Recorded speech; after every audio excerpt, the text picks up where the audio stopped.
Bonjour mesdames et messieurs, nous sommes aujourd'hui en compagnie du professeur Sandrine Mubenga qui nous vient de l'université de Toledo et c'est une personnalité dans le monde de la science ici aux États-Unis et pas seulement dans le monde entier, reconnue déjà avec de nombreuses récompenses. Bonjour professeur. Bonjour. Alors, que nous vaut la visite de professeur ici à Washington? J'ai été invitée pour assister à certaines rencontres qui ont lieu ici avec la visite du président Tshisekedi et c'est ainsi que je suis ici à Washington. Vous êtes originaire de la République démocratique du Congo. Ramenez-nous quelques années en arrière, quand vous quittez le Congo et quand vous arrivez ici. Qu'est-ce qui vous a amené justement dans ce domaine de la science-là? Est-ce que ça a commencé depuis la RDC ou bien c'est ici que vous avez eu le virus, comme on dit? Alors, mon histoire a commencé depuis la RDC, depuis le Congo. Donc, j'ai eu la chance de grandir dans une famille où mon père travaille aux Nations Unies. Donc, qu'est-ce que ça signifie? C'est-à-dire que tous les 2 ans, on devait voyager de pays en pays. Et à 17 ans, je me suis retrouvée, on est rentré au Congo, mon père a pris sa retraite anticipée et a décidé de rentrer développer Kikwit. Il est de Kikwit, dans le Bandundu. Et donc, on est rentré au Congo, s'installer au Congo. Et à 17 ans, je suis tombée gravement malade.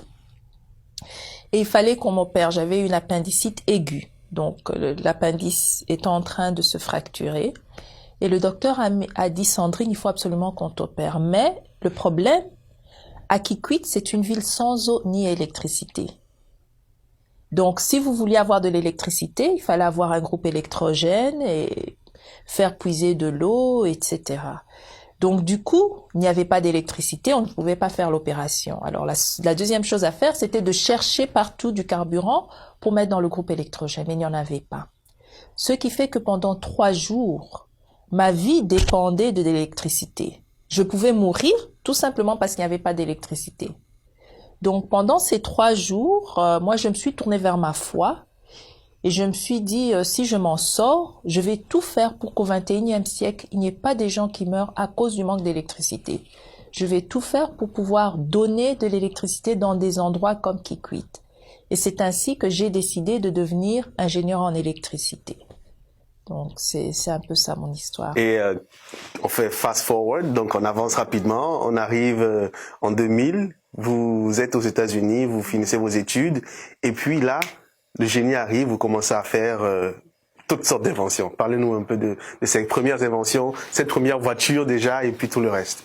Alors oui, en effet, je suis arrivée, j'ai étudié à l'université de Toledo. C'est là que j'ai fait au fait tout mon cursus, hein, c'est-à-dire mon bachelor, master et PhD en génie électrique.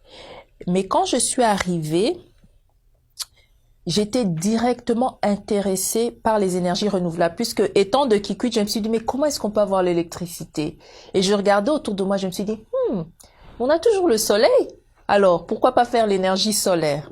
C'est ainsi que quand je suis arrivée à l'université de Toledo, je me suis directement intéressée aux énergies renouvelables et j'ai déjà commencé à développer différents systèmes. J'ai par exemple développé un système portable qui génère de l'électricité. Donc c'est un petit système que vous mettez dans un sac à dos et partout où vous êtes, vous pouvez ouvrir un panneau solaire flexible et utiliser pour avoir de l'électricité.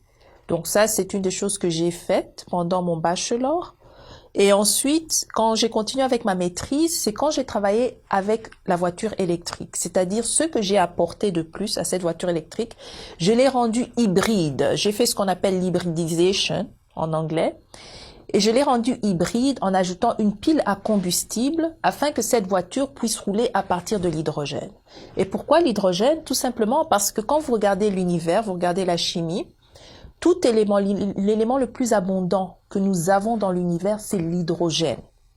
Et donc, si on arrive à capturer l'énergie qui se trouve dans l'hydrogène pour le transport, ça peut résoudre beaucoup de choses. Et un grand avantage de cette voiture que j'ai conçue, c'est qu'une fois qu'elle roule, la seule chose qui sort de la voiture, c'est de l'eau. Donc, elle est non polluante. Donc, c'est une technologie verte qui permet de propulser la voiture et qui est non polluante.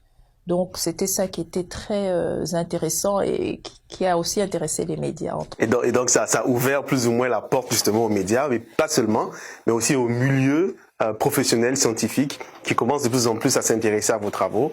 Et puis, quelques années après, vous faites une nouvelle découverte, une nouvelle invention. Oui, tout à fait. Donc ça, c'était la propulsion voiture hybride. Il y a une partie que je ne vous ai pas dit, c'est-à-dire qu'une fois que j'avais conçu la voiture électrique, je me suis dit, mais Sandrine, où est-ce qu'on aura cet hydrogène? Puisque ce que je faisais dans le labo, on achetait de l'hydrogène qui venait d'un lab. Donc chaque jeudi, on m'amenait les bonbonnes d'hydrogène pour tester ma voiture. Donc je me suis dit, non, la deuxième partie, je dois savoir comment créer cet hydrogène sur place. Parce que si vous voyez les voitures que vous utilisez aujourd'hui, il y a des stations d'essence. Donc il fallait aussi que je crée une station à hydrogène. Ce que j'ai fait. Mais maintenant, cette station à l'hydrogène devait aussi être non polluante. Comme la voiture était non polluante, il fallait aussi une station à hydrogène qui soit non polluante. Donc, j'ai utilisé des systèmes solaires, un système solaire de 6 kWh pour pouvoir décomposer de l'eau en hydrogène et oxygène. Et en décomposant cette eau par l'électrolyse, j'ai pu capturer cet hydrogène et je l'ai pompé carrément dans la voiture. Donc, c'était un full cycle, oui, ce qu'on appelle hydrogen economy. Donc, ça, c'était très intéressant aussi. Et à partir de cette expérience, je me suis dit, OK, les voitures hybrides, les voitures électriques, c'est très intéressant, mais elles ont toutes des batteries. Et si vous suivez bien, enfin, dans votre rôle, je vois les émissions que vous faites, tout les grands fabricants de voitures ont déjà décidé d'avoir des voitures soit complètement électriques, c'est-à-dire 100% avec des batteries, ou bien hybrides, c'est-à-dire deux sources d'énergie. Donc, il y aura toujours une batterie quelque part. Et les batteries qu'on utilise de nos jours, ce sont les batteries à ion lithium. Mais le problème avec les batteries à ion lithium, pourquoi les gens les aiment d'abord? L'avantage, c'est quoi? La batterie à ion lithium, c'est une batterie légère, mais qui a la plus grande densité d'énergie. OK? Donc ça, c'est l'avantage. Le désavantage, c'est parce que elle a une grande densité d'énergie, justement, l'électrolyte, le liquide qui se trouve dans la batterie à ion lithium est volatile, c'est-à-dire qu'il peut s'enflammer facilement. Donc le transport dans les avions et tout, c'est très difficile. Voilà, et c'est pour ça que vous voyez qu'on refuse de les amener dans les avions parce qu'ils peuvent s'enflammer facilement. Et donc, il faut un système pour égaliser la charge dans les batteries. Et moi, j'ai fait justement ce qu'on appelle un système de gestion de batteries, justement, qui permet d'égaliser la charge dans les batteries. Non seulement elle égalise la charge dans les batteries, ça augmente la longévité de la batterie et ça le fait à un coût réduit par rapport aux technologies qui sont sur le marché aujourd'hui. C'est de grosses révolutions parce que l'énergie aujourd'hui, c'est ça qui fait vivre le monde et vous êtes au cœur justement de la production de cette énergie-là. Quels sont les différents challenges? C'est facile de parler de l'invention, hein, on découvre, mais j'imagine qu'après ça, de pouvoir implémenter, de pouvoir s'assurer que justement c'est utilisé, que c'est homologué, que tous les différents protocoles sont respectés et tout, c'est une autre affaire. C'est quoi la difficulté que vous rencontrez maintenant que vous avez réussi à découvrir, à faire ces inventions? C'est quoi les difficultés maintenant pour les mettre de façon concrète en utilisation? Ça, c'est une très bonne question puisque souvent on ne s'en rend pas compte, hein, mais ce qu'on fait en fait, c'est nous sommes en train de faire un transfert de la technologie du labo au marché. Donc, c'est la commercialisation et c'est un processus qui n'est pas facile. Donc, une fois que nous avons développé le prototype dans le labo et que ça marchait, d'abord, il fallait protéger ce qu'on appelle intellectual property. Donc, il fallait avoir les patents et tout ça. Et une fois qu'on a les patents, la prochaine étape, en fait, c'est de pouvoir trouver quelqu'un qui va développer cette technologie en gros. Donc, quelqu'un qui a une usine, qui fabrique les systèmes de gestion de batterie et donc qui utiliserait notre technologie dans leur système. Et donc, si une fois que cette personne est intéressée, ça ne va pas directement à la production. Ah non, hein, il y a des étapes. Ils doivent d'abord faire un prototype. Nous devons leur fournir un prototype spécifique. Ils doivent le tester, vérifier que ça correspond à leurs normes, ça rencontre leurs spécifications techniques. Et ensuite, ils décident ce qu'il faut faire pour le fabriquer en gros. Donc, au niveau de l'usine et tout ça, et la commercialisation, combien le vendre et tout ça. Donc, c'est tout un long processus, en fait. Et nous sommes en plein dedans, quoi. Donc, c'est vraiment un long processus. Et ce que vous devez garder en tête, c'est que pendant qu'on est en train de faire la commercialisation, en même temps, nous sommes toujours en train d'améliorer notre système dans le labo. Donc, il y a toujours des choses que nous sommes en train de faire. Par exemple, une des choses, nous avons parlé à plus de 80 personnes. J'ai contacté 80 compagnies pour savoir qu'est-ce qu'ils recherchaient dans les systèmes de gestion de batterie. Une des choses qu'ils ont dit, ils disent que nous, on a déjà investi dans le système de gestion de batterie que nous avons maintenant, même si ça a une mauvaise performance. Et nous savons que ça a une mauvaise performance, c'est moins cher et on ne veut pas changer tout simplement parce qu'on ne veut pas mettre un nouveau système, on ne veut pas changer la ligne dans l'usine pour fabriquer ça. Mais si vous pouvez trouver un système qu'on peut ajouter à notre système qui existe, là c'est plus facile. Donc c'est comme un add-on kit, un retrofit kit qu'on peut juste ajouter, là ça serait bien. Et c'est ce que nous avons fait. Nous avons développé un système qui peut juste tout simplement être ajouté dans un système qui existe. Donc vous voyez, la recherche continue. Donc c'est deux directions mais qui continuent en même temps et en parallèle si vous voulez. Comme dirait l'autre, c'est de la contrainte que naît la créativité. Hein. Voilà. L'innovation vient toujours du problème qu'on rencontre. Et ça me fait penser aussi à justement, on a de plus en plus des usines qui se développent en Afrique, où on fabrique des voitures et tout. Est-ce que dans la vision du professeur Mubenga, est-ce que l'Afrique et puis les inventions c'est vrai que il faut préciser, vous êtes en partenariat avec l'université, donc je me dis qu'il y a un certain protocole, il y a une certaine démarche administrative en tout cas à avoir. Mais est-ce que dans votre vision, l'Afrique, ça reste quelque chose qui est essentiel? Est-ce que vos travaux, vous les faites en pensant, ok, je voudrais que ça soit utilisé ici avant tout? Une chose que je voudrais vous dire, c'est vrai, je travaille à l'université de Toledo et j'ai toujours été claire. Depuis le premier jour, quand j'étais étudiante à l'université de Toledo avant d'être professeure, que je voulais toujours faire quelque chose pour l'Afrique. J'étais présidente de l'Association des Africains, par exemple. Je suis en train de mettre sur place, avec l'université de Toledo, des moyens de collaborer avec le Congo pour les études. Donc, ce sont des systèmes, des choses que je suis en train, qui me tiennent à cœur, si vous voulez. Et même pour notre technologie, je dis toujours à mes partenaires, parce que j'ai travaillé avec le professeur Stuart, je lui dis toujours, l'avenir de notre système, c'est en Afrique. Et nous sommes en train de voir ça très sérieusement. Donc oui, nous pensons à l'Afrique, oui, c'est une réalité. C'est là qu'il y a l'avenir pour les énergies renouvelables. Plus de 50% du cobalt qui est utilisé pour faire ces batteries à ion lithium vient du Congo. Vous voyez? Et l'Afrique aussi a besoin de ça pour régulariser le réseau électrique. Donc oui, l'Afrique est clairement dans notre politique de commercialisation. Tout à fait. Quelle analyse vous faites justement de la place de la femme maintenant dans ce domaine scientifique? Ce n'est pas très souvent qu'on voit les femmes portées à des niveaux que vous atteignez. Oui, c'est vrai. Et moi, je pense qu'il faut changer la narrative. Je crois que quand on dit la place de la femme, on ne donne pas une place à la femme. C'est-à-dire, quand on dit la place de la femme, c'est comme si on veut la mettre dans une cage, la restreindre. Je pense qu'on devrait valoriser l'être humain, voir d'abord la valeur de l'être humain et reconnaître les valeurs que chacun a. Mais ce que je vois au niveau de la femme en général, c'est que on tend à réduire la femme, à la faire disparaître. Tout à l'heure, on était en train de parler. La femme fait beaucoup de choses. Plus de 60% du travail qui est fait en Afrique est fait par des femmes. Ok? Mais on ne reconnaît pas sa place. Donc, je pense qu'il y a beaucoup de choses. Vous qui êtes dans les médias, vous pouvez changer cette image en projetant dans vos émissions, par exemple, qu'il y a des femmes qui font ça pour que les jeunes qui suivent la télé sachent que oui, moi aussi je peux devenir ingénieur, moi aussi je peux devenir scientifique ou physicienne.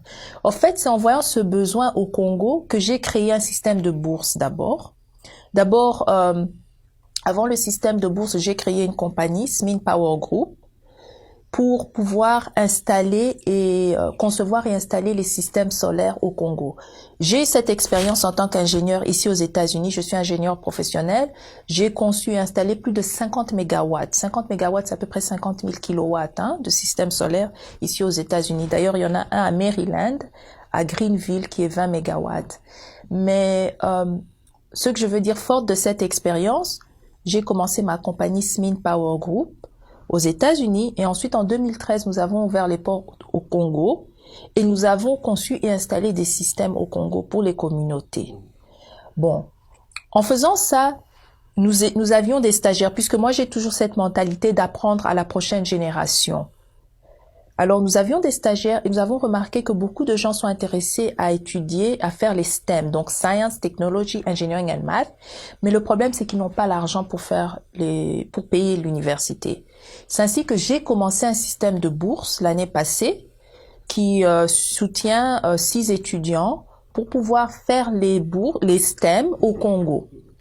Et fort de cette expérience, bon, il faut dire que moi j'écoute beaucoup ce qu'on me dit, il y avait un engouement vers les sciences, vers les STEM. C'est ainsi que j'ai commencé une plateforme qui s'appelle STEM DRC Initiative pour pouvoir donner des rôles modèles aux gens qui sont intéressés au STEM, des gens qui leur ressemblent.